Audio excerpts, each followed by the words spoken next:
Iya, mulai 30 Juni 2017, gerai 7-Eleven atau Sevel di Indonesia resmi tutup setelah perusahaan asal Thailand Charun Pokpan gagal mengakuisisi Sevel. Padahal retail yang hadir di tanah air sejak 2009 ini sempat menjadi tempat nongkrong paling favorit anak muda di kota-kota besar di Indonesia. Apa yang terjadi sehingga Sevel mengibarkan bendera putih? Saya akan berbincang dengan Guru Besar Ilmu Manajemen di Fakultas Ekonomi Universitas Indonesia, Renald Kasali. Selamat sore, Pak Renald. Selamat sore, Eva. Iya, 8 tahun Sevel akhirnya menyerah dan menutup gerainya. Menurut Anda, apa alasan utama yang membuat Sevel akhirnya tak mampu bertahan? Tentu apa yang disampaikan oleh Sevel itu menarik, bahwa mereka telah tidak memiliki persoalan dalam sumber daya. Sumber daya itu artinya adalah yang masuk dibandingkan yang keluar, itu jauh lebih besar yang keluar daripada yang masuk. Bisnis itu hanya bisa survive kalau yang masuk atau revenue atau penjualannya lebih tinggi daripada biayanya. Itu hukum dasarnya. Nah, di mana letak persoalannya? Tentu di situ ada cara-cara yang dilakukan tidak sesuai dan ada penyebabnya mengapa cara-cara yang tidak sesuai itu terjadi. Saya melihat antara tahun 2009 sampai 2012, 2013 itu relatif bagus sekali, bahkan sempat dipuji oleh harian The New York Times. Jadi tidak usah penutupan. Pada waktu gerainya ramai saja, itu sudah menarik perhatian harian The New York Times di halaman depan dengan konsep nongkrong anak mudanya itu. Karena mereka juga menggunakan sosial media, Twitter, Facebook, dan sebagainya. Sehingga anak muda ngumpul dan di situ ada wifi-nya. Dan disesuaikan dengan budaya asli Indonesia. Karena anak-anak Indonesia itu di seluruh Indonesia, mulai dari Banda Aceh, kumpulnya di kedai kopi Uli Karing, di kedai kopi di Medan, di Pekanbaru, Palembang, seluruh sampai ke Pontianak, Jakarta, Surabaya, NTT. Kita senang nongkrong orang-orang kita. Nah, disitulah terjadi transaksi dan terjadi loyalitas. Ada ikatan, ada kedekatan, ada konsumsi. Nah, tetapi ketika sekarang terjadi berbagai persoalan, tapi saya kira persoalannya adalah kalau kita lihat angka mulai merosot 2013 sampai 2016-2017, parah 2017 ya. Nah, tetapi penyebabnya adalah apa yang terjadi di titik awalnya 2012. Itu menarik perhatian. Saya melakukan riset tahun 2012, saya pernah mengirim mahasiswa saya untuk melakukan praktek di beberapa retail, salah satunya di Sevel. Saya masih ingat apa yang terjadi di sana. Dan kemudian saya membaca liputan. Pada waktu itu 2012 ada kehebohan karena di Kementerian Perdagangan tiba-tiba Sevel dijewer oleh petugas di sana. Ada dimuat di harian di Detik Finance yang mempersoalkan bisnis modelnya kayak apa. Ini kalau dibilang restoran kok ada convenience store-nya. Kalau dibilang convenience store kok ada meja bangkunya. Itu yang dipersoalkan sehingga regulator pada saat itu mulai intervensi. Baik. Nah, yang menarik perhatian di situ dia mulai grogi menurut hemat saya karena ada beberapa bulan mereka terhambat untuk melakukan adjustment. Tiba-tiba kompetitornya semua menerapkan apa yang diterapkan oleh Sevel. Kira-kira begitu. Artinya lebih kepada faktor internalnya yang tidak bisa menyesuaikan terhadap perubahan yang terjadi, begitu Pak Renald? Ataukah faktor eksternal ini lebih kuat? Iya, ada dua-duanya, internal dan eksternal. Jadi faktor eksternal itu membuat mereka grogi, saya kira ya.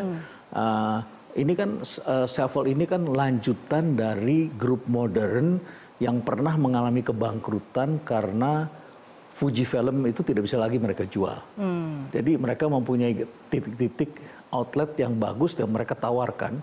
Dan Sevel di Dallas itu tertarik dengan Sevel Indonesia dengan Modern Group karena mereka ini adalah memiliki jiwa kewirausahaan yang tinggi dan punya pengalaman tinggi yang bagus dalam retail, pernah menjual film raw.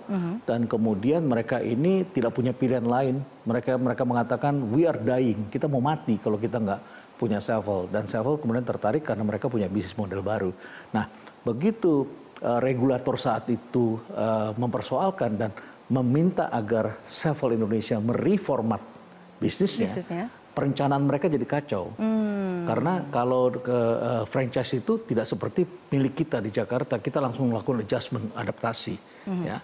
Tapi kalau internasional, apalagi itu Amerika, sangat rigid. Jadi mereka harus report dulu ke Amerika, regulator di Indonesia melarang kami untuk digabungkan antara convenience store dengan tempat makan. Baik. Nah, mereka di sana mikir, harusnya bagaimana? Rapat lagi. Itu prosesnya panjang, apalagi pemiliknya bukan orang Amerika, tapi adalah orang Jepang. Orang Jepang itu ngambil keputusannya memang lama. Baik, artinya apakah ini juga menjadi salah satu alasan sehingga PT Charun Pakpan dari Thailand yang seharusnya informasinya memberikan akan mengakuisisi 7-Eleven ini akhirnya mundur? Saya kira gini, Charun Pakpan itu adalah perusahaan yang dari awal sangat bernafsu ingin masuk ke Indonesia, dari dulu. Jadi sebelum Sevel Indonesia berminat untuk mengambil Modern Group ini bidding untuk mendapatkan franchise dari Sevel, itu Charun Pakpan sudah antri lebih dahulu. Dan mereka sudah punya di Thailand, punya di beberapa negara lain, dan mereka ingin menguasai Indonesia. Jadi saya kira mereka wajar kalau mereka punya keinginan. Tetapi mungkin juga mereka melihat ada faktor-faktor lain yang mereka perkirakan, walaupun kita membacanya itu adalah faktor harga. Harganya tidak cocok di sana. Harganya tidak cocok. Nah, harga tidak cocok itu pasti ada faktor diskon. Kenapa tadi misalnya harga 1 T, mereka hanya berani 0,7 T misalnya. Kenapa? Ada faktor diskon di bawahnya. Diskonnya karena apa? Karena mereka juga melihat beberapa hal yang mereka mau ekspansi di Indonesia itu bagaimana, aturan-aturan. Misalnya ada ketentuan di Indonesia, kalau kita mau buka di daerah, daerah itu sudah harus memiliki RUTR. Ya. Dan di Indonesia sejak tahun 99 itu, baru kalau tidak salah sekitar 12 kabupaten dan kota yang memilikinya. Sehingga kalau kita mau main benar, itu agak sulit. Ya. Dan kebanyakan, saya suka bertanya juga, kenapa di daerah yang belum ada RUTR-nya, tapi sudah ada toko modern di sana. Dan kalau saya tanya dengan para pelaku, dan itu kebanyakan pelaku domestik, mereka mengatakan ya kita selesaikan secara adat, kata mereka. Nah, pemain asing yang tidak kenal betul di Indonesia ini tidak berani bermain seperti itu. Jadi kemungkinan-kemungkinannya memang banyak sekali. Baik, artinya mungkin harus ada perubahan kebijakan dengan peristiwa tutupnya 7-Eleven begitu ya Pak Reynald. Saya ingin tanya sebetulnya bagaimana dampaknya setelah 30 Juni. Tapi kita harus break dulu Pak Reynald. Kita akan kembali setelah informasi mudik, dialog bersama Guru Besar Ilmu Manajemen Fakultas Ekonomi Universitas Indonesia Reynald Kasali. Masih akan berlanjut usai pantauan terkini arus mudik di segmen khusus Go Mudik. Tetap di CNN Indonesia Newsroom.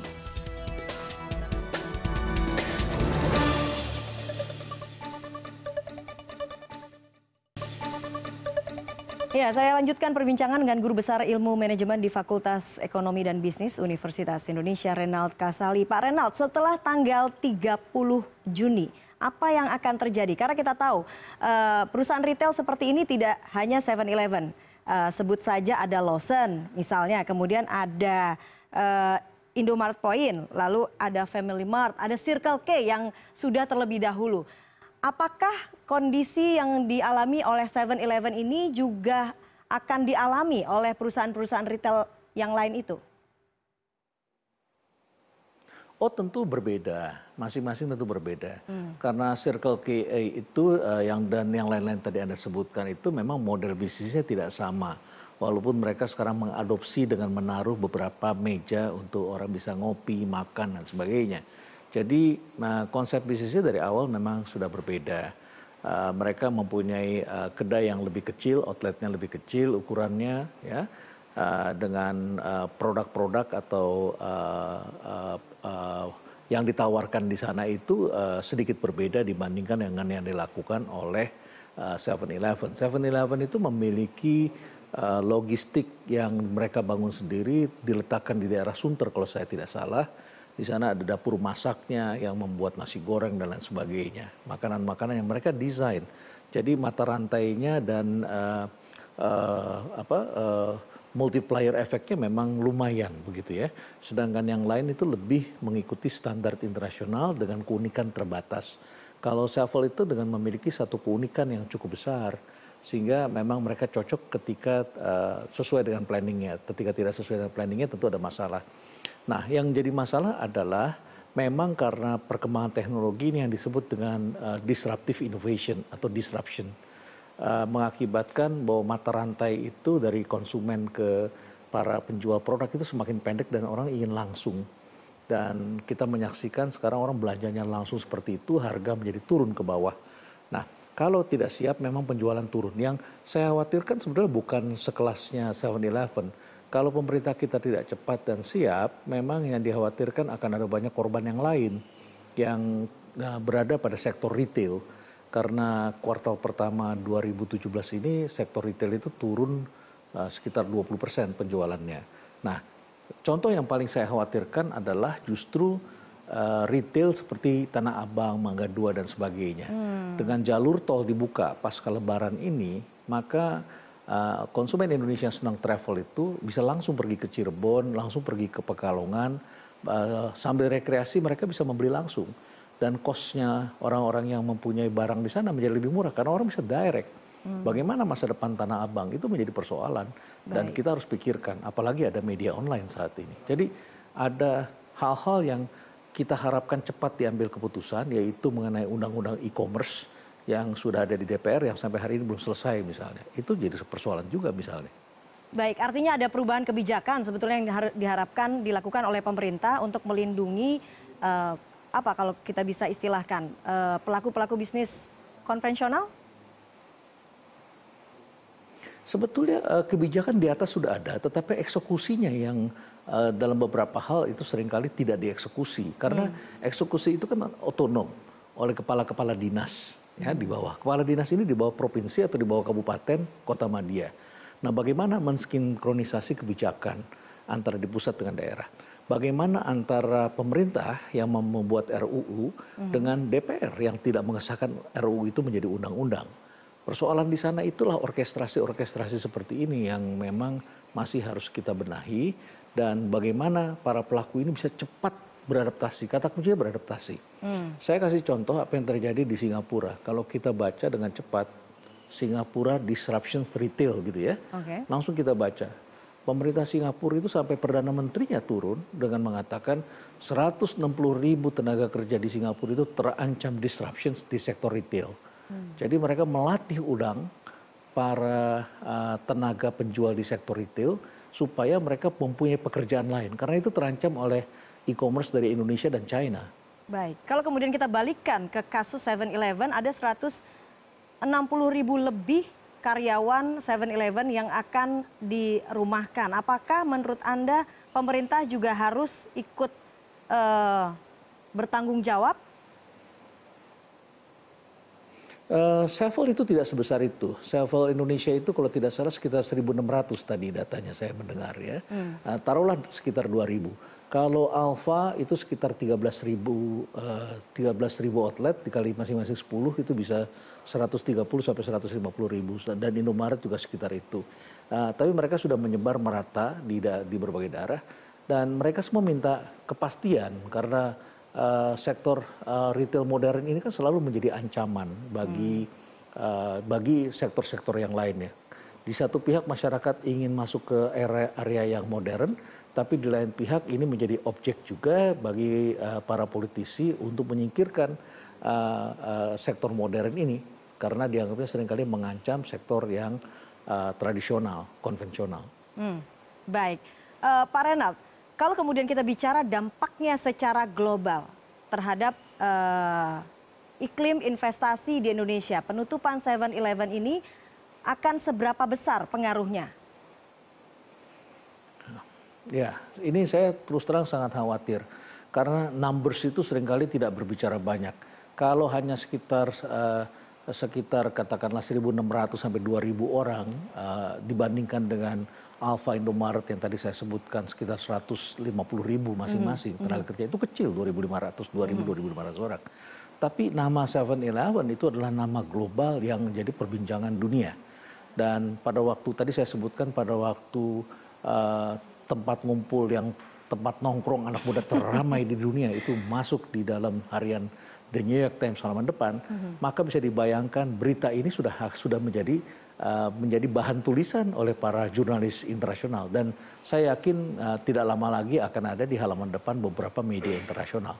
Jadi ini turut berpengaruh mestinya. Dan saya harapkan para teman-teman yang menjadi regulator ini tidak menganggap remeh hal ini. Apa saran Anda, akan Pak Renald, berdampak pada terhadap regulator? rencana-rencana investasi yang lain. Oleh karena itu, para regulator ini hendaknya segera mengambil tindakan untuk mengamankan iklim investasi di Indonesia. Konkretnya seperti apa, Pak Renald? Saran Anda terhadap para regulator? Ya, yang pertama tentu adalah kepastian hukum dan kejelasan antara pusat dengan daerah, antara ketentuan yang diperbincangkan di level Menko dengan kementerian. Rezim-rezim perizinan ini jangan terlalu asik membuat izin-izin sendiri-sendiri. Permintaan presiden untuk segera pelayanan terpadu satu atap itu hendaknya dijalankan. Karena yang mempunyai restoran itu bukan cuma rumah makan, tetapi juga rumah sakit, ada banyak restorannya. Kapal pesiar itu juga ada banyak restoran. Sektor-sektor pariwisata itu banyak sekali memiliki hal seperti itu. Nah, ini harus dimudahkan agar mereka bisa menjalankan kegiatan ekonomi dengan pasti. Yang kedua, kalau memang ada gelora sesuatu, misalnya ingin menghapuskan alkohol, alkohol itu harus dikaji berapa persen yang diperbolehkan. Kita ingin menghapuskan misalnya alkohol agar anak-anak muda tidak mengoplos. Yang dioplos tetap saja ada karena yang digunakan adalah alkohol tinggi yang disebut cap tikus itu misalnya. Sedangkan yang dijual di minimarket adalah minuman yang alkoholnya hanya 3%. Ya. Nah, tiba-tiba diambil keputusan mendadak, stok tidak bisa dijual, produk turunannya itu snack dan sebagainya, itu juga tidak bisa dijual. Padahal itu adalah menyangkut 30-40% penjualan di minimarket misalnya. Itu ketidakpastian. Misalnya saja ketentuan mengenai jarak atau zoning. Saya melihat hampir 60% dari minimarket dan supermarket, convenience store yang ada di Indonesia itu kemungkinan besar tidak menjalankan ketentuan yang ada. Banyak yang terletak hanya sekitar 300-400 meter dari pasar tradisional. Ketentuannya 500 meter. Itu banyak sekali. Juga mungkin tidak ada IMB, barangkali juga ada hal-hal lain yang tidak bisa dipenuhi. Tapi kok bisa jalan? Sementara kalau ada pendatang baru, itu dilarang misalnya.